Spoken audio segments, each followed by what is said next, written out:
A millionaire named Richard Coleman boarded his private jet accompanied by 3 women, laughter filling the cabin and wine glasses raised high.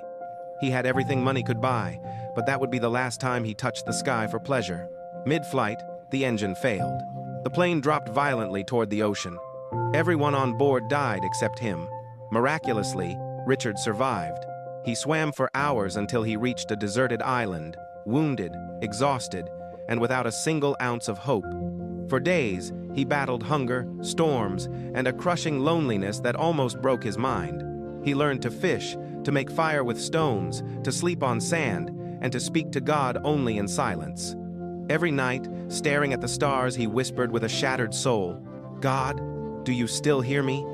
He knew he had betrayed his wife, abandoned his family, and worst of all, betrayed the man he used to be. One early morning, while he slept inside a shelter he built with his own hands, a spark turned into flames. The fire consumed everything, his roof, his food, his strength.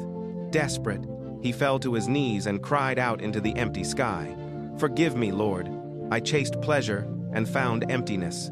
I lost everything I loved. If you give me a second chance, I will spend my life repairing what I broke." Exhausted from crying, he fell asleep on the sand.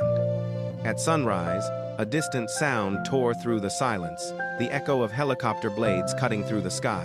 Richard jumped up and ran toward the beach, waving his arms with every bit of strength he had left. When the rescuers touched down, he asked through tears, "How did you find me?" One of them replied gently, "We saw a huge column of smoke last night on the horizon. We thought it was a distress signal." Richard collapsed to his knees, sobbing uncontrollably. The fire he thought would end his life was the very thing that saved him. Sometimes what looks like your ruin is the way God rescues you.